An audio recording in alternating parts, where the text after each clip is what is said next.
25 août 1978. Le siège du KGB connaît un tremblement de terre sans précédent. Fait rarissime, un officier du KGB est arrêté par ses pairs. La vie du capitaine Orekov bascule.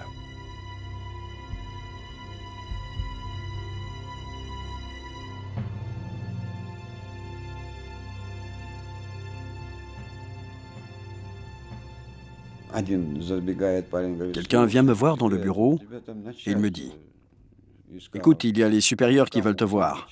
C'est urgent. » J'ai demandé « Qui me cherche ?»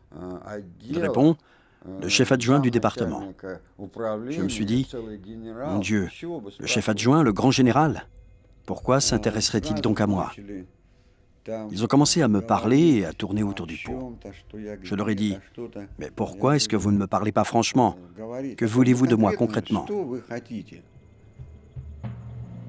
Ils m'ont répondu « Nous menons une enquête interne à votre sujet et nous aimerions en parler avec vous. » J'ai dit « Je vous en prie. » Mais pour discuter, ils m'ont emmené à la prison de Lefortovo.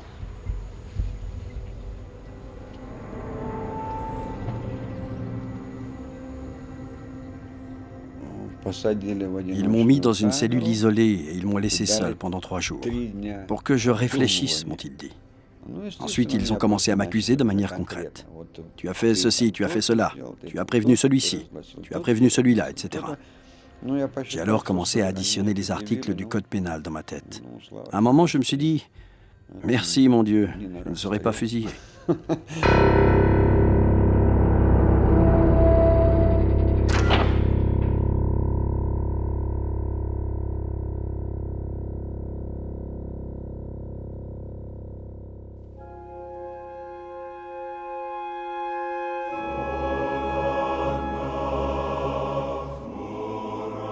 L'histoire du KGB compte de nombreux espions partis à l'Ouest ou devenus agents doubles. Mais elle ne connaît qu'un seul exemple d'un officier passé de la répression des dissidents à l'adhésion à leur combat pour la liberté. Viktor Orekov est un cas unique dans l'histoire de l'Union soviétique. Pendant 2 années, il a activement protégé des dizaines de dissidents, souvent à leur insu. J'ai enquêté à Moscou sur les traces de son passé entre dissidents et anciens membres du KGB. Viktor Orekov a aujourd'hui quitté la Russie sans laisser de traces et sans aucun retour possible. Après des mois d'investigation, à Kiev, Ankara, jusqu'à New York et Los Angeles, j'ai retrouvé Viktor Orekov aux États-Unis, où il vit dans l'anonymat le plus complet, sans identité, sans téléphone. Coupé du monde, sans contact possible avec sa famille et ses amis, cet homme au destin exceptionnel n'avait jamais raconté son histoire à personne. Pour la première fois depuis son départ de Russie, après une longue réflexion, Viktor Orekov a accepté de rompre des années de silence forcé afin de laisser sa trace dans l'histoire.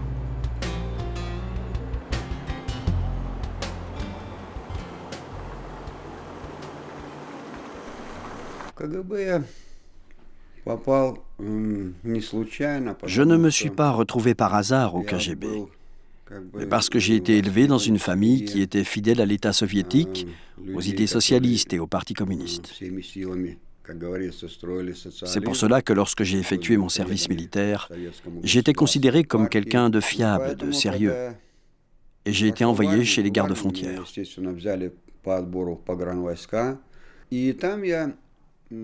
À l'armée, je me préparais à passer les examens pour entrer à l'école polytechnique de Kiev. Mais mes chefs, qui voyaient que je travaillais sérieusement mes cours, ont décidé de m'envoyer faire mes études à l'école supérieure du KGB.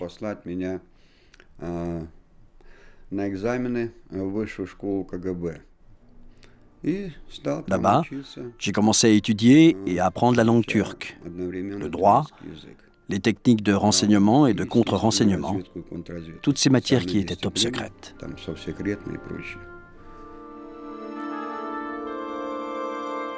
Être choisi pour rejoindre la prestigieuse académie du KGB est un honneur, un privilège qui ne se refuse pas.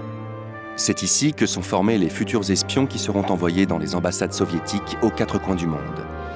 D'autres, comme Viktor Orekov, resteront à Moscou où ils auront la charge de la surveillance idéologique.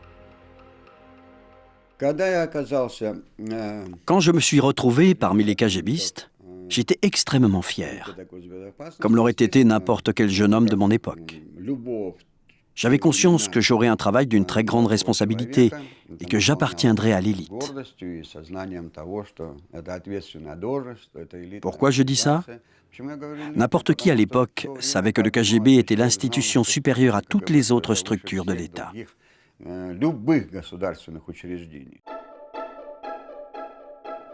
Dans la Russie des années 1970, les soviétiques ne croient plus en la construction de l'Éden socialiste.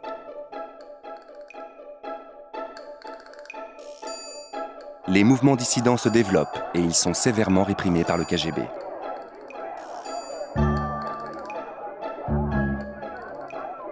Le KGB s'organise et son chef, Yuri Andropov, crée le 5e département du KGB en charge de la surveillance et de la répression des dissidents.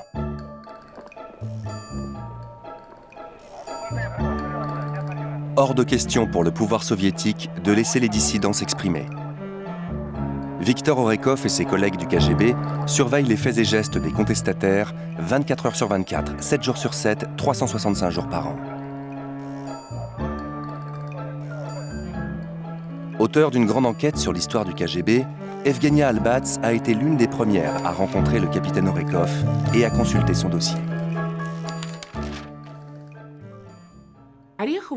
Orekov était un soviétique sincère et accompli, tout à fait persuadé que le système soviétique était parfait, le meilleur du monde.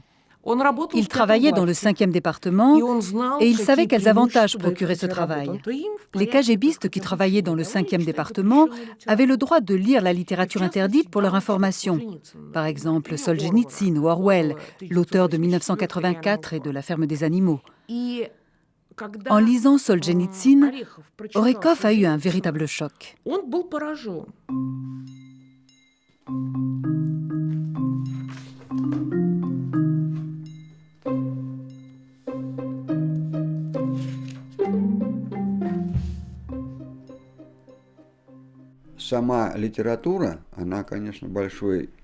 Cette littérature pouvait produire une forte impression sur les gens qui réfléchissaient et qui savaient penser. Je pense qu'à ce moment-là, j'étais mûr. Je savais réfléchir. Et naturellement, ces livres ont eu beaucoup d'influence sur moi. En particulier, la lecture de l'Archipel du Goulag.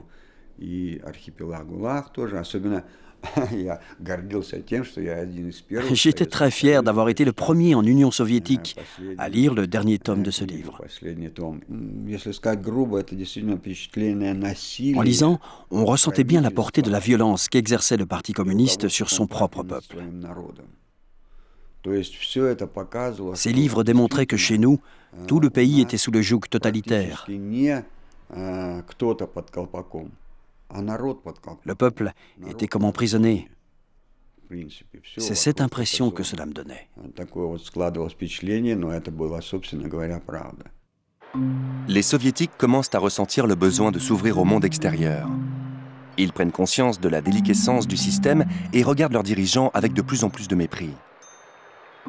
Dans ce contexte, le KGB, bras armé du régime, est considéré comme le diable en personne. Une situation que le capitaine Orekov récuse. Il commence alors à se poser des questions. Faut-il réprimer des jeunes assoiffés de connaissances? Touché, ému par celles et ceux, dissidents ou simples curieux, qui prennent des risques pour lire la littérature interdite, Viktor Orekov commence à falsifier ses rapports. C'était assez dur. Cela pesait sur mon psychisme. Tu penses remplir un rôle utile pour la société. Et en même temps, tu prends conscience que tu es en train de faire des choses horribles.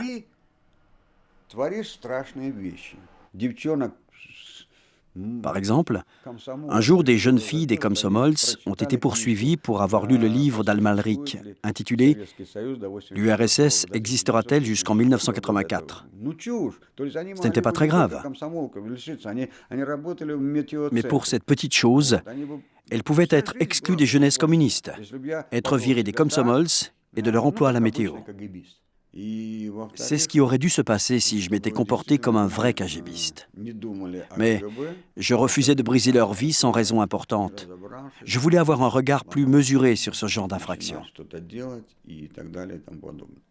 De plus, je ne voulais pas que les gens croient toujours que le KGB était une organisation qui brisait la vie des gens sans motif. Alors, je leur ai expliqué comment rédiger la réponse à cette accusation et j'ai écrit leur déposition avec elles. Elles devaient prétendre qu'elles avaient acheté ce livre par hasard, à la place d'un polar ou d'un roman français à l'eau de rose, qu'elles voulaient acheter au marché noir au Dietsky Mir.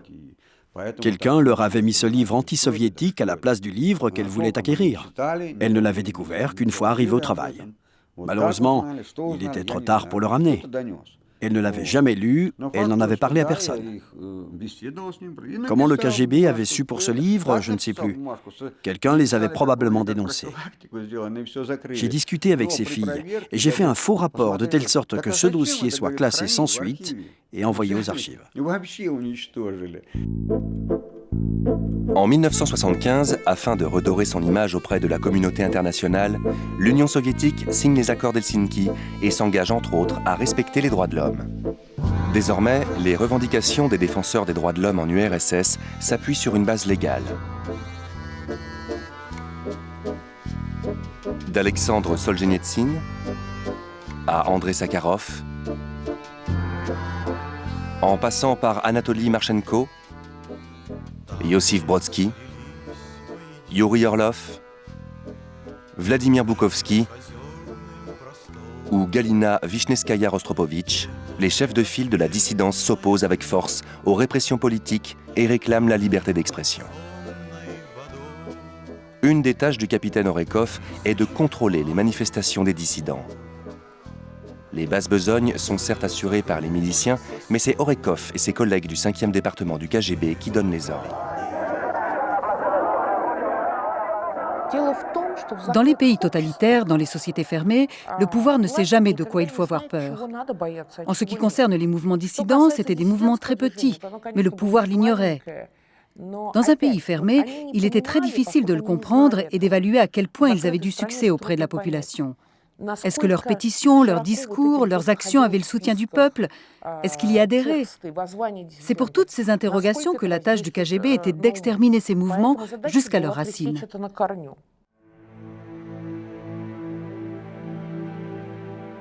Face à cette situation, le comité central du parti et le chef du KGB donnent l'ordre au 5e département d'écarter les grandes figures de la dissidence.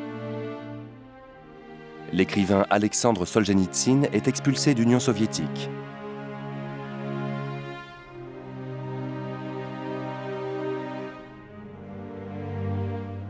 Orekov et ses collègues se relaient 24 heures sur 24 pour surveiller Andrei Sakharov.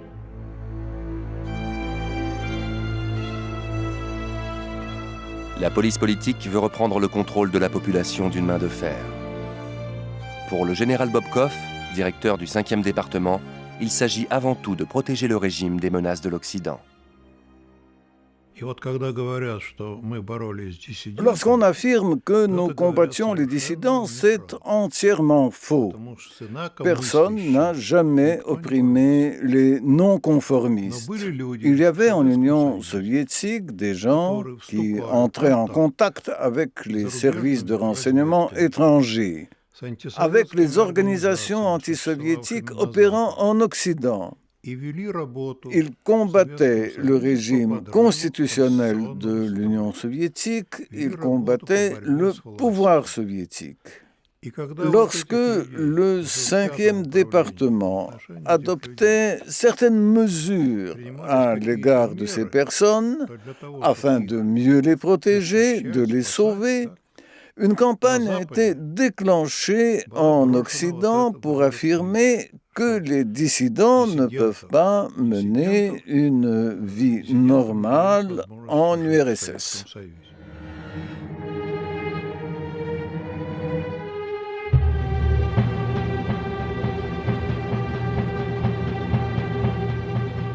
Le général Bobkov, tout comme son supérieur Yuri Andropov, considère les dissidents comme des malades mentaux. Outre les arrestations, les emprisonnements et déportations dans les camps, les autorités utilisent l'internement en hôpital psychiatrique à des fins politiques. Pour eux, la méthode est simple, déclarer fous tous ceux qui pensent différemment. Les traitements infligés aux dissidents relèvent de la torture et laissent de nombreuses séquelles irréversibles. La décision d'interner ou non les opposants revenait au 5e département du KGB. À cette époque, le colonel Igor Prelin était un officier du KGB travaillant au service du contre-espionnage.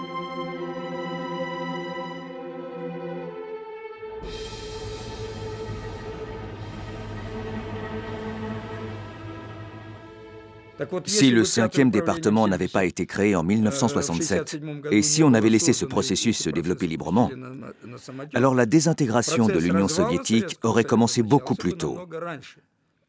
Le 5e département a retardé la fin de l'URSS de 20 ans. Paradoxale conception de la récompense en Union soviétique. Les meilleurs officiers, ceux qui sont le mieux notés, gagnent parfois un voyage pour l'enfer capitaliste. En 1973, Viktor Orekov est envoyé en mission au Japon. Au KGB, il y avait un système de récompense pour les meilleurs officiers. C'était d'envoyer les gens en voyage à l'étranger. On m'a envoyé pour un voyage avec le Bolchoï, le théâtre et le ballet de l'URSS. Le Bolchoï, chaque année, en été, allait au Japon pour 2 mois et demi. Ils avaient un contrat avec une grande chaîne de télévision japonaise. Et en qualité de surveillant, d'observateur, on peut dire, on envoyait des collaborateurs du KGB pour surveiller les artistes.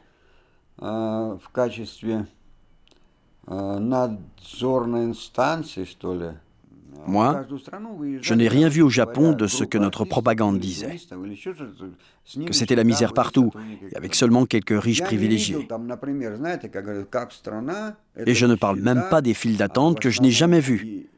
On pouvait venir au magasin, acheter ce qu'on voulait et rentrer chez soi.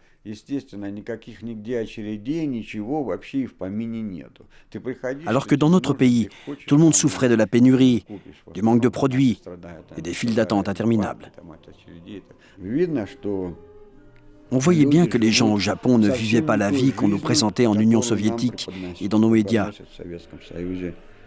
Cela voulait dire que l'information chez nous était exactement le contraire de la vérité, complètement erronée.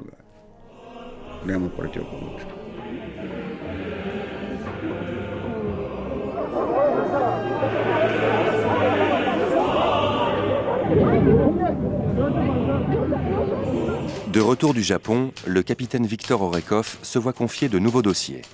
Parmi eux, celui d'un informaticien connu pour diffuser de la littérature interdite. Son nom, Mark Morozov. J'ai reçu des rapports afin de vérifier le risque que représentaient plusieurs personnes. C'étaient des dissidents qui s'étaient ouvertement élevés contre le pouvoir soviétique. Parmi ces dossiers, il y avait le dossier Morozov. J'ai essayé de gagner sa confiance, mais c'était surtout obtenir la littérature interdite qu'il possédait qui m'intéressait. Mes supérieurs insistaient pour que je le recrute, pour que je fasse de lui un indicateur du KGB, afin d'obtenir des informations sur ses relations. J'étais persuadé que nous n'arriverions pas à faire de lui un indique. C'était une personne qui aurait pu nous fournir des informations par inadvertance, mais j'étais sûr et certain qu'il ne voudrait pas collaborer avec le KGB.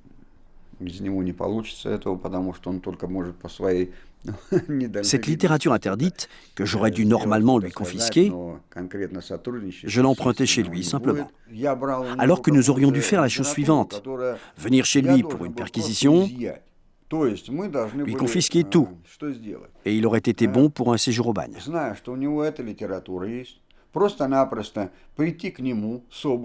Il a commencé à me faire confiance. Et je lui disais, je te promets qu'en tant qu'honnête homme, je te donne ma parole, que je te rendrai ces bouquins et je n'en ferai mention nulle part. Les deux hommes commencent à sympathiser.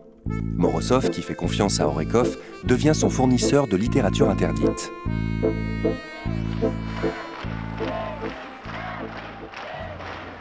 Désormais, pour Orekov, le cas de conscience dépasse le souci de sa propre vie. Il ne voit plus aucun avenir pour cette société soviétique qui repose sur la peur et le mensonge. Il adhère aux idées des opposants et décide de leur venir en aide, conscient des risques et sans illusion sur l'issue. Je prenais un numéro de téléphone en sachant déjà qu'il était sur écoute. J'allais dans une cabine téléphonique et j'appelais tranquillement en prenant un mouchoir pour dissimuler ma voix et contrer une éventuelle expertise ensuite. Je disais « Je vous préviens, demain, vous allez avoir une perquisition. » Ou « Votre téléphone est sur écoute, mais pas celui d'un tel. » Ou alors « Il faut prévenir vos amis et dites-leur de se débarrasser de la littérature compromettante. » Voilà ce que je faisais. Ludmila Alexieva, dissidente très active, est l'une des premières à recevoir un appel anonyme d'Orekov. Un jour, un inconnu m'appelle au téléphone. Je ne pouvais pas comprendre d'après la voix s'il s'agissait d'un homme ou d'une femme, parce qu'il essayait de dissimuler sa voix. Il parlait avec cette voix. « Demain, vous allez avoir une désinfection. » Je lui ai répondu « Quelle désinfection? Je n'ai rien demandé. » Et il disait « Mais réfléchissez, demain vous allez avoir une désinfection. » Je lui disais « Mais je ne comprends pas, je n'ai pas demandé de désinfection, je n'ai pas de rats, je n'ai pas de cafards. » Et il reprend « Mais écoutez-moi attentivement. » J'ai raccroché en pensant que c'était une blague. Et le lendemain matin, on est venu me perquisitionner. Je ne savais pas qui m'avait appelé, mais c'est là que j'ai compris que quelqu'un avait essayé de me prévenir.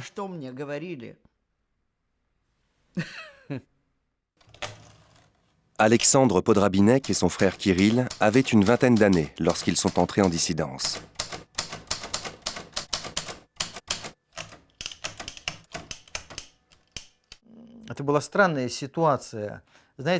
C'était une situation très bizarre. Vous savez, quand le KGB menait une perquisition, d'abord, il ramassait les documents, les livres, les cassettes audio. Il triait avec, d'un côté, ceux qui représentaient un intérêt pour eux. Ils en faisaient un tas. Et ceux qui ne les intéressaient pas, ils en faisaient un autre tas. Donc au fur et à mesure de la perquisition, les tas devaient grossir, et un tas devait grossir plus vite que l'autre. Alors à un moment, je regarde et je vois qu'un des membres du KGB ne fait pas ce qu'il devrait faire. Moi, je savais que certains documents pouvaient les intéresser pour leur investigation. Mais lui, il les mettait dans le tas des documents sans intérêt pour le KGB. Je commence à prendre des affaires et à les classer dans les deux piles différentes. Et quand j'ai pris le cahier qui nous intéressait, je l'ai feuilleté et j'ai compris que c'était exactement ce que nous recherchions. Oui, c'était exactement ce pourquoi nous étions venus perquisitionner.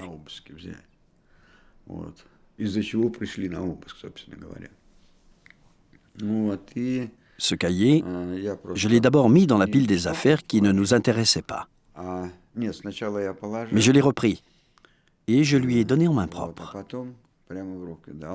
Je lui ai dit, ça, rangez-le où vous voulez, ça ne nous intéresse pas. Il m'a regardé drôlement, comme s'il n'en croyait ni ses yeux, ni ses oreilles.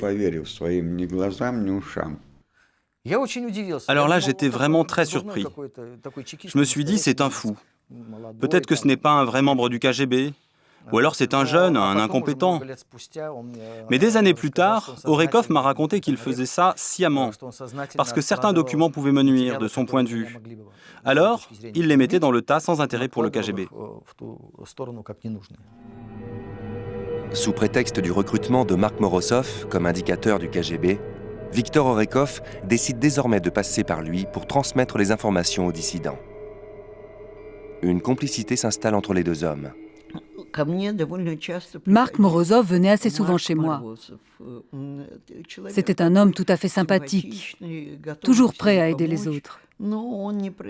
Cependant, il ne donnait pas l'impression d'être quelqu'un de confiance, sur qui on pouvait réellement compter.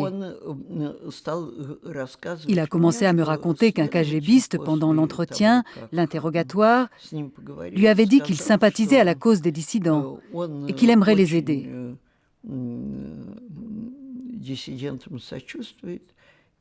Morozov lui a proposé de venir chez lui pour boire un thé.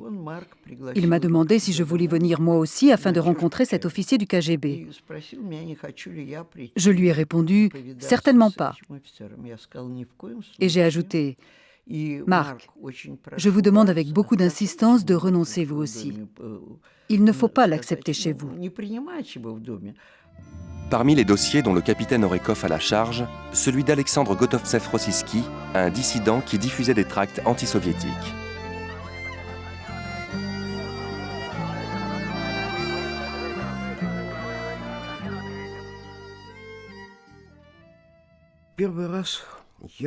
La première fois que j'ai vu Orekov, c'était dans l'appartement de Morozov. Nous nous sommes retrouvés avec sa fille dans son quartier et nous avions décidé de passer lui rendre visite sans le prévenir. Chez Morozov vivaient toujours plusieurs dissidents. C'était un véritable foyer. Mais cette fois-ci, il n'y avait personne. Nous pensions qu'il était seul. Morozov était très gêné de notre arrivée dans la cuisine. Là, nous avons vu qu'il n'était pas seul. Bien évidemment, il ne nous a pas présentés. Orekov était très embarrassé lui aussi en nous voyant. Nous avons compris qu'il y avait une discussion confidentielle et pour détendre l'atmosphère, nous avons précisé que nous étions juste de passage, pressés. Et nous sommes partis.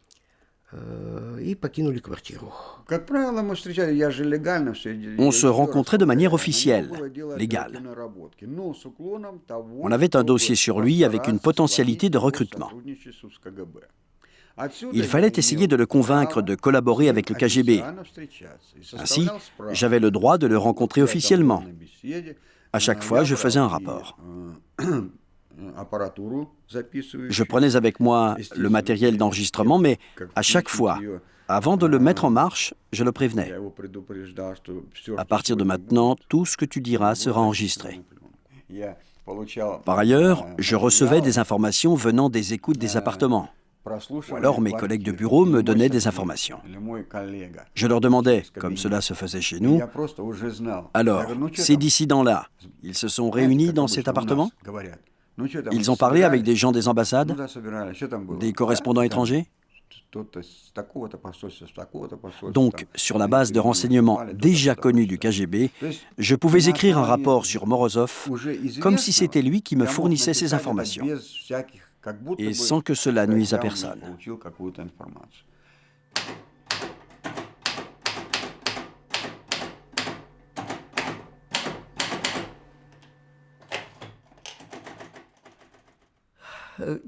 Quelques jours plus tard, il est revenu chez moi. Il a dit qu'il avait reçu chez lui le KGBiste et qu'ils avaient bu le thé ensemble. Ils avaient eu une discussion très intéressante. Et moi, je lui ai dit, « Marc, je vous avais demandé de ne pas le recevoir chez vous. Vous m'aviez promis que vous refuseriez de le recevoir. Néanmoins, vous l'avez rencontré. Vous m'excuserez, mais dorénavant, je vous demande de ne plus venir chez moi. » Avec les autres dissidents, je n'avais aucune chance. Je savais qu'ils ne me feraient pas confiance. J'en savais beaucoup moins sur eux que j'en connaissais sur Morozov. Leur dossier était traité par d'autres KGBistes. Qu'est-ce que je pouvais faire? Aller les voir et leur dire « Je suis du KGB, je vais vous aider. » Et alors? Tout cela aurait été connu immédiatement.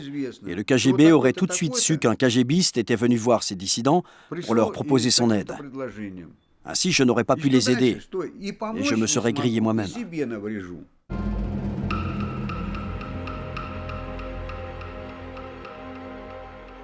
Viktor Orekov n'est pas dupe. Il sait que les dissidents ne garderont pas le secret longtemps et que leur imprudence lui sera fatale.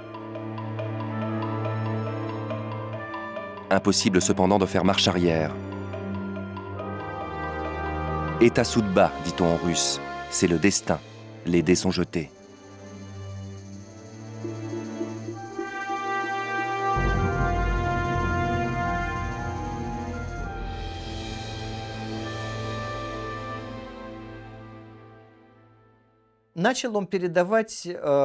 Il a commencé à transmettre des renseignements sur les actions du KGB à venir par l'intermédiaire d'un dissident, Mark Morozov.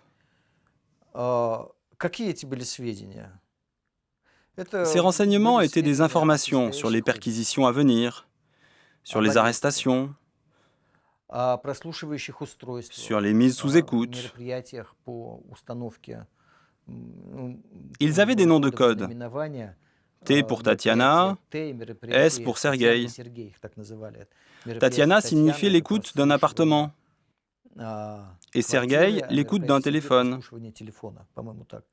Lui, en tant qu'officier du KGB, il connaissait toutes les opérations en cours. Il savait qui on surveillait, où l'on mettait des appareils d'écoute, et il savait ce que le KGB planifiait.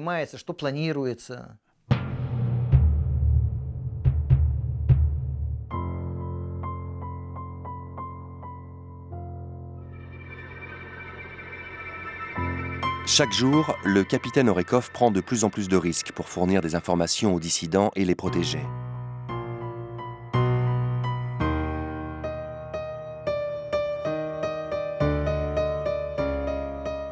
Grâce aux écoutes, le KGB sait que Morozov obtient des informations par un des leurs. Mark Morozov est alors arrêté et emprisonné à Lefortovo.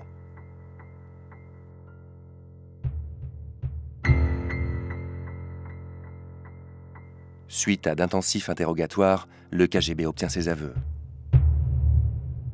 Comme cela arrive souvent, la prison fait ressortir la vraie nature de la personne.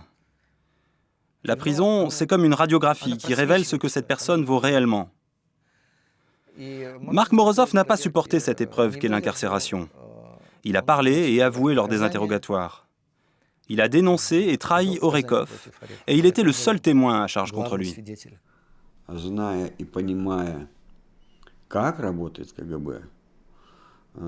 En sachant comment travaillait le KGB et comment les dissidents utilisaient les informations transmises par Morozov, je me doutais bien que ça ne pourrait pas durer longtemps.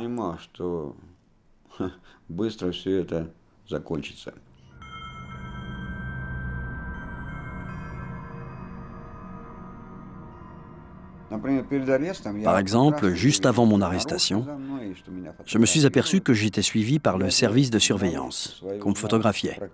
Je connaissais ceux qui me suivaient.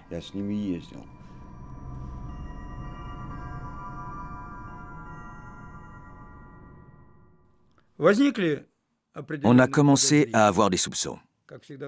Comme cela arrive toujours dans ces cas-là, quand il y a des fuites d'informations, une investigation interne a eu lieu. On a alors déterminé l'implication d'Orekov. Il a été arrêté et condamné à 8 ans de camp.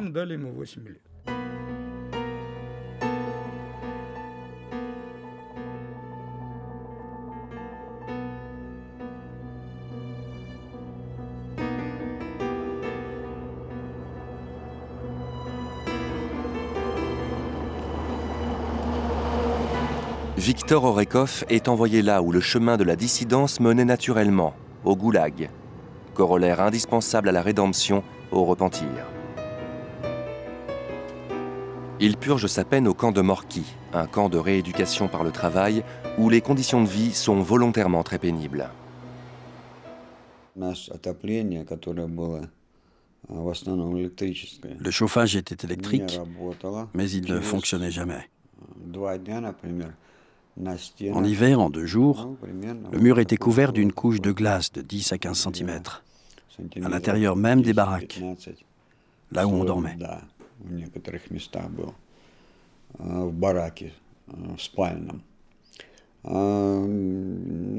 Il nous arrivait souvent d'apporter un bout de tôle et de faire du feu là-dessus, pour se réchauffer à l'intérieur des baraques. Et lorsqu'il n'y avait pas beaucoup de monde au camp, on prenait des matelas supplémentaires. On dormait tout habillé, en sandwich entre 2 matelas.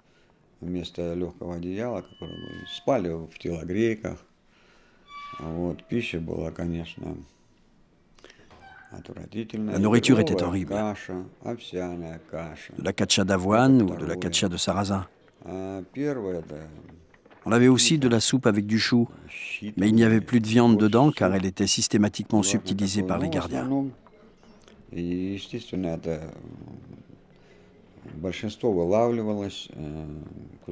Après un mois de séjour en camp, j'ai perdu 15 kilos.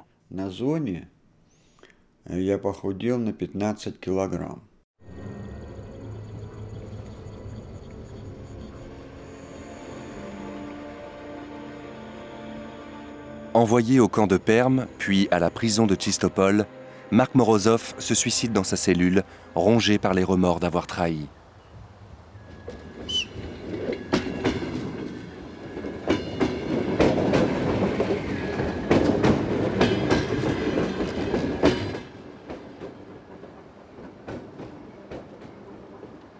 Après 8 années passées au goulag, Viktor Orekov revient vivre à Moscou en pleine perestroïka.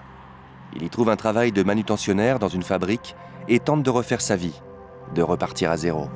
Les temps ont changé, l'histoire donne raison à Orekov, mais il n'en tire aucun profit. Le mur de Berlin tombe. L'Union soviétique vit ses dernières heures et le KGB est remplacé par le FSB. Mais les hommes resteront les mêmes.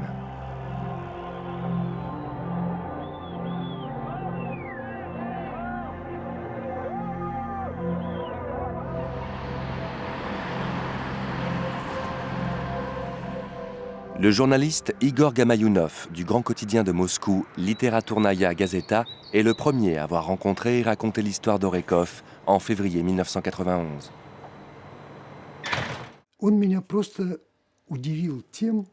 Il m'a beaucoup étonné, parce que, en tant que militaire, cet homme devait être un homme de discipline et de préjugés qui pense par des clichés. Or, cet homme était tout le contraire. Il était libre. Il citait des poèmes. Il citait les essais philosophiques. Naturellement, j'étais complètement abasourdi. Je lui ai demandé de me raconter tout ce qui lui était arrivé. Et j'ai écrit le premier article. Après la publication de l'article, je reçois un appel téléphonique. C'est une voix de femme qui me dit « Vous avez écrit un article sur un certain Orekov, l'Orekov, qui a aidé les dissidents. » J'ai répondu « Oui. Et vous, qui êtes-vous, vous ?» Nous sommes ces mêmes dissidents qu'il a aidés. Nous voulons le rencontrer. Donnez-nous son numéro de téléphone, s'il vous plaît. Je disais, si je vous le donne directement, ce n'est pas très correct. Je vais d'abord l'appeler pour s'entendre sur un lieu de rencontre. Et la rencontre a été organisée auprès du métro Kropotinskaya.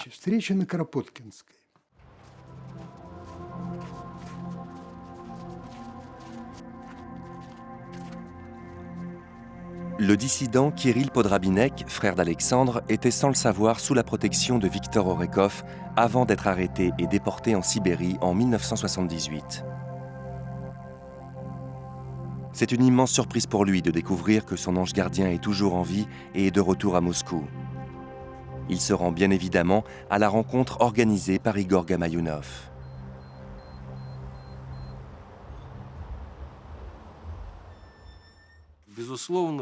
Il est certain que les gens, les dissidents, ressentaient une certaine culpabilité envers lui. C'était un sentiment d'une dette particulière. Il avait risqué sa vie tout en étant un étranger pour nous. Il n'était pas du même milieu, et pourtant il a fait tant de choses pour les dissidents. Évidemment que nous ressentions un sentiment de dette envers lui. Nous sommes allés ensemble à Kropotinskaya avec Viktor Orekov et j'ai alors été témoin d'une scène très émouvante. Parce que ces dissidents qui avaient fait de longs séjours de prison, ils se sont jetés sur lui. Quelqu'un dont ils ne connaissaient même pas le visage. On ne voulait pas le toucher comme une relique, mais on voulait tout de même toucher ce capitaine Viktor Orekov. Car tout le monde voulait le voir, et puisqu'il y avait beaucoup de monde, une foule compacte s'est massée autour de lui, et tout le monde voulait faire connaissance avec lui. Pour eux, il était un mythe, une légende, quelqu'un qui n'était qu'une ombre dans leur existence. mais qui avait sauvé certains d'arrestation, qui avait aidé d'autres à cacher leurs livres interdits avant les perquisitions. Eux, en le voyant réellement en vie, ils se sont jetés sur lui. Et vous savez, à Kropotinskaya, il y avait une vitrine de journaux, et ils l'ont pressé littéralement le dos contre la vitrine. Ils le touchaient, et ils lui demandaient « Ce n'est pas possible, c'est vraiment vous ?»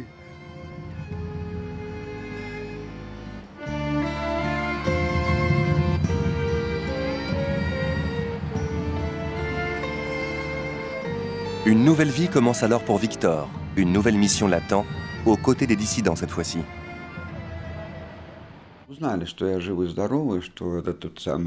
Lorsqu'ils ont appris que j'étais encore vivant et que j'étais ce KGBiste qui les avait aidés, Sergueï Grigorians m'a appelé et il m'a dit « Victor, nous organisons des conférences sur le KGB hier, aujourd'hui, demain. C'est très important. Il faut absolument que tu y participes. » J'ai commencé à travailler avec eux. Je faisais l'expert, le consultant, et je participais aux conférences en tant qu'ancien officier du KGB. Et on me demandait, est-ce que ceci est vrai? Est-ce que cela est vrai? Sergueï trouvait mon travail très utile, et il m'a chargé de préparer des conférences sur les thèmes KGB et psychiatrie, ou encore KGB et dissidents. Et parfois, on m'envoyait défendre l'intérêt de certaines personnes lors de leur procès dans les tribunaux, en qualité d'expert et de représentant d'une organisation civile. Une situation qui ne plaît pas au général Trofimov, ancien supérieur de Victor, devenu numéro 2 du FSB, le successeur du KGB.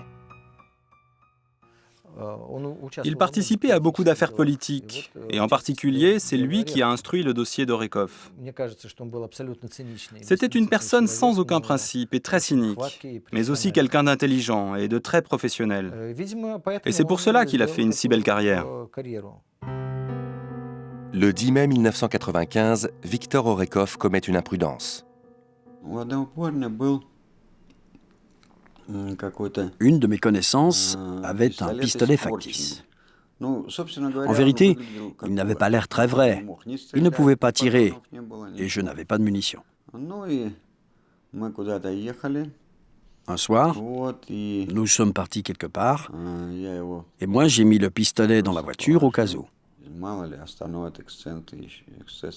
Je l'avais pris juste pour impressionner. On s'est fait arrêter par la police sur la route. Moi, sans arrière-pensée, j'ai dit « Allez-y, fouillez la voiture ». Et ils ont trouvé le pistolet. On m'a gardé toute la nuit, on m'a dressé un procès-verbal, et l'histoire aurait dû en rester là.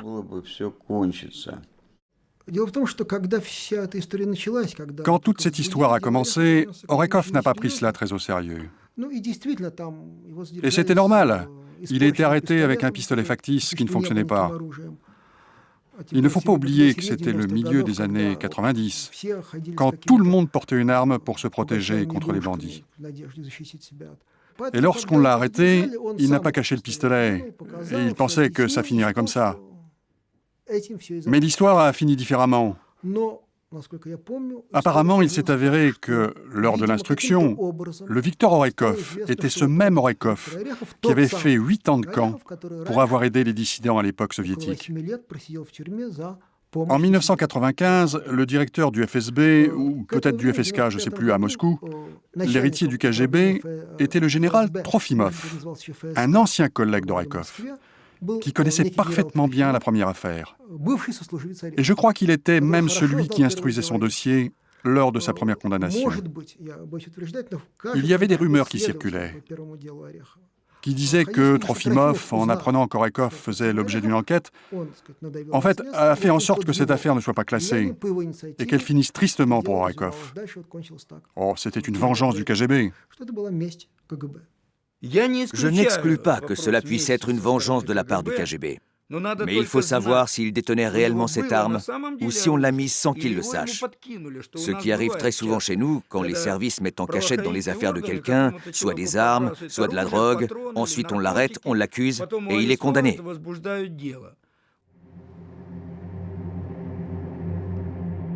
Le 21 juillet 1995, Viktor Orekov se rend confiant au tribunal.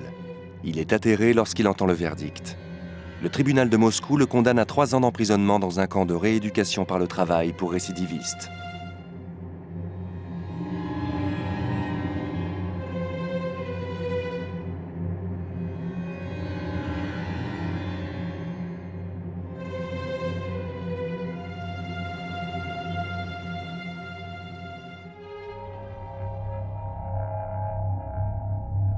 La nouvelle de l'arrestation d'Orekov se répand dans la ville. Ses amis dissidents sont sous le choc. Ils se mobilisent, manifestent et créent un comité de soutien qui réclame sa libération.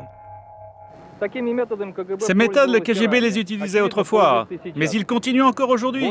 Ils ont toutes les raisons de se venger d'Orekov. Quand ils nous mettaient, nous les dissidents, en prison, autrefois, les KGBistes obtenaient des étoiles sur leurs épaulettes. Et quand ils ont été trahis par Orekov, ils ont perdu toutes leurs étoiles. Bien sûr qu'ils le détestent.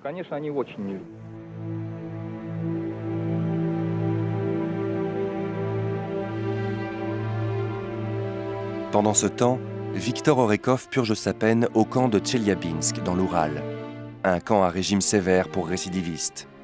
La cruauté et la violence sont le quotidien des détenus. Un autre monde, une autre société avec ses propres lois, avec ses règles si particulières. Grâce aux actions de son comité de soutien et à un recours à la Cour de cassation, la peine de Viktor Orekov est ramenée à 1 année de camp. Sa sortie anticipée est médiatisée. Il participe à la célèbre émission de la chaîne de télévision russe NTV, Le héros d'un jour.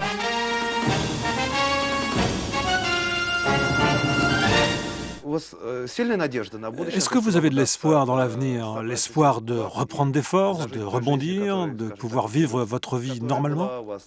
Vous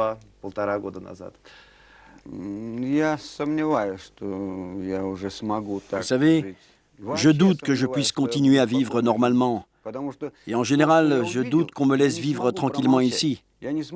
Parce que ce que j'ai vu, je ne peux pas le taire. Et je ne peux pas vivre sans rien dire, sans dénoncer. Je veux continuer à en parler. Cette situation me fait peur. Et naturellement, tôt ou tard, je sais qu'on se vengera de moi. Vous pensez que ceux qui vont se venger, ce sont vos anciens collègues du KGB, avec qui vous avez travaillé dans les années 70? Si ce n'est pas eux, ce sera indirectement. Tout le monde me disait, « Victor, qu'est-ce que tu attends? On va te tuer et on dira que ce sont des bandits qui l'ont fait. » Tout le monde insistait pour que je parte. Ma mère m'a dit qu'on lui affirmait que Trofimov avait juré de se venger. Et il disait, « Je vais l'avoir d'une manière ou d'une autre et il va crever bientôt. » Un jour, un représentant de l'ambassade américaine est venu me voir.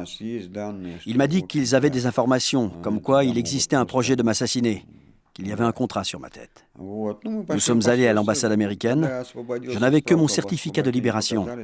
Et sur la base de ce seul document, ils m'ont délivré mon visa en 1 demi-heure. Le 11 avril 1997, Viktor Orekov prend le chemin de l'exil.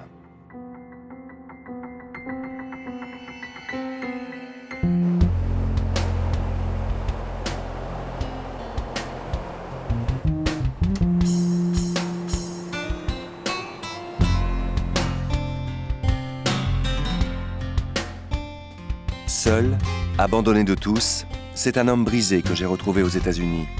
Cependant, il ne regrette rien et il affirme que si c'était à refaire, il le referait sans la moindre hésitation. Rongé par la nostalgie, il n'a jamais trouvé aux États-Unis un sens à ses dernières années de vie.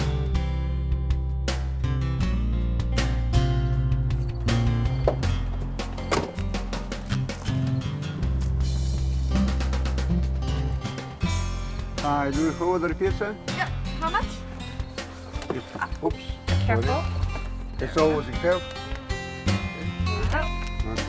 Thank you very much. Thank you. Have a good night.